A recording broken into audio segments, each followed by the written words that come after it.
ఈ మంచి ఉదయకాల సమయంలో నేను ఒక మాట అడుగుతాను. మనం ఏది చేసినా ఎలా చేస్తున్నామో ఒకసారి మనం ఆలోచన చేసుకోవాలి.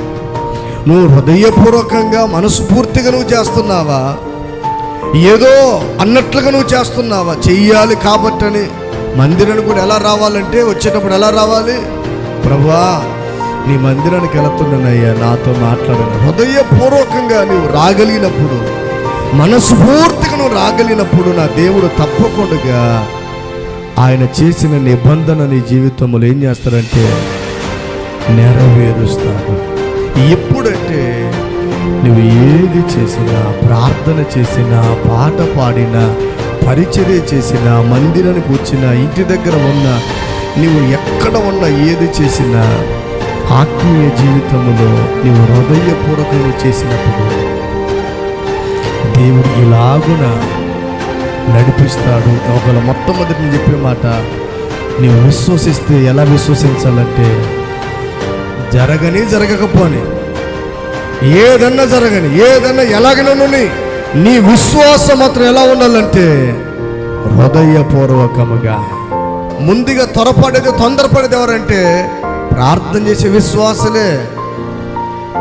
అంత బలమైన హృదయపూర్వకమైన విశ్వాసము లేకపోవటం వలన, అంత హృదయపూర్వకమైన ఆ విశ్వాస జీవితము లేకపోవటం వల్ల ప్రతి విషయములో తొందరపాటు, ప్రతి విషయములో ఆవేశం, ప్రతి విషయములో అనకూడని మాటలు. మొట్టమొదటిగా పూర్ణ హృదయముతో హృదయపూర్వకంగా నీవు దేవునిని విశ్వసించాలి. రెండవది నీవు ఆయన తట్టు, కొంచెం గట్టిగా చెప్పండి, తిరగాలి. ఎవరి తట్టు? దేవుని తట్టు. ఆయన వైపు తిరుగు. ఒకవేళ నువ్వు పడిపోయావేమో, ఒకవేళ నువ్వు రకరకాల బంధకాలలో, సమస్యలలో, వ్యాధులలో, ఇరుకులో, ఇబ్బందులలో నువ్వు నలిగిపోతూ ఉండవచ్చు. నువ్వు పూర్ణ హృదయముతో నువ్వు ఆయన తట్టు తిరిగితే పడిపోతే క్షమిస్తాడు. బంధకాల్లో ఉంటే నా దేవుడు ఏం చేస్తాడు? విడిపిస్తాడు. ఒకవేళ నువ్వు పడిపోతే, ఒకవేళ నువ్వు పాపములు చేసి పాపంలో పడిపోతున్నప్పుడు వెంటనే నువ్వు హృదయపూర్వకంగా మనస్ఫూర్తిగా నువ్వు ఆయన తట్టు తిరిగితే ఆయన నిన్ను మనల్ని ఏం చేస్తాడంటే క్షమించి మన ప్రార్థన వింటాడు. నువ్వు ప్రేమిస్తే ఎలా ప్రేమించాలంటే హృదయపూర్వకంగా దేవుణ్ణి అలా ప్రేమించు.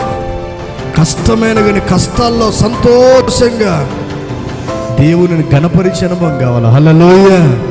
నిజముగా ప్రేమిస్తే ప్రతి విషయంలో, కష్టాల్లో ఉన్న, కన్నీటిలో ఉన్న హృదయపూర్వకంగా దేవుని ఏం చేస్తాం? మనం ప్రేమిస్తాం. అప్పుడే మనం బ్రతుకుతాము దేవునిలో. హల్లెలూయా.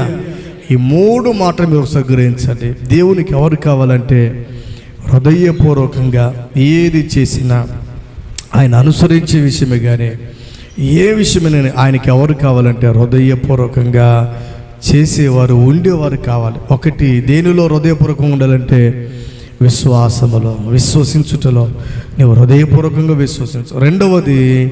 రెండవది చెప్పండి, ఆయన తట్టు తిరిగే విషయంలో నువ్వు హృదయపూర్వకంగా ఉండాలి. మూడవది, నీవు ఆయనని ప్రేమించే విషయంలో నీవు హృదయపూర్వకంగా ఉండాలి. అప్పుడే దేవుడు తప్పకుండా ఆయన నిబంధన నీ పట్ల నెరవేరుస్తాడు.